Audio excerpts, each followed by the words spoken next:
Hi! எல்லாரும் எப்படி இருக்கீங்க? இங்க சம்மர் சீசன் வந்துட்டாலே நாங்க கண்டிப்பா செய்ற ஒரு விஷயம் கேம்பிங். ஸோ லாஸ்ட் இயர் கூட போயிருந்தோம். இந்த வாட்டி அப்பா, அம்மா இருக்கிறதுனால அவங்களையும் கூட்டிட்டு போலான்னு கூட்டிட்டு போனோம். அப்பா, அம்மாக்கு இதான் ஃபர்ஸ்ட் டைம் இந்த மாரி கேம்பிங் எக்ஸ்பீரியன்ஸ் பண்றது. அதனால ஒரு நல்ல மெமரீஸ் குடுக்கலான்னு எங்களோட சேர்ந்து அவங்களையும் கூட்டிட்டு போயிருந்தோம். நான் ரொம்ப எக்ஸைட்டடா இருந்தேன். எங்க அப்பா, அம்மா விட அவங்களுக்கு இந்த கேம்பிங் எக்ஸ்பீரியன்ஸ் பண்ண வைக்கலான்னு. எங்க பிளேஸ்லேருந்து ஒரு 2 ஹவர்ஸ் டிரைவ்ல ட்ராவர்ஸ் சிட்டின்னு ஒரு பிளேஸ் இருக்கு. அங்க தான் கேம்பிங் போயிருந்தோம். நாங்க 3 ஃபேமிலிஸ் கேம்பிங் போயிருந்தோம். ஸோ 2 சைட்ஸ் புக் பண்ணிக்கிட்டோம். ஒரு சைட்ல ஃபுல்லா டென்ட் போட்டுட்டு, இன்னொரு சைட் நாங்கள் குக்கிங் கேம்ப் ஃபயர்க்கெலாம் யூஸ் பண்ணிக்கிட்டோம். ரொம்ப நல்லா இருந்துச்சு. ஸோ எங்கள் அப்பா அம்மா கூட பர்சனலாக இந்த கேம்பிங் எக்ஸ்பீரியன்ஸ் பண்ணாங்க.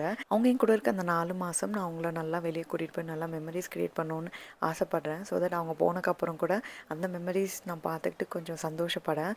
ஒரு 2 நாளைக்கு ஃபோனெல்லாம் தூக்கி வச்சுட்டு நம்மளுக்கு பிடிச்சத சமைச்சு அங்கே காட்டு நடுவில் சாப்பிட்டு ஸோ டைம் ஸ்பெண்ட் பண்ணுறது ஃப்ரெண்ட்ஸோட ரொம்ப நல்ல ஃபீலிங்கு. ஆனால் இந்த வாட்டி எங்கள் அப்பா அம்மா கூட என்னோட இருந்து இந்த எக்ஸ்பீரியன்ஸ் பண்ணது எனக்கு ரொம்ப ஹாப்பியாக இருந்துச்சு.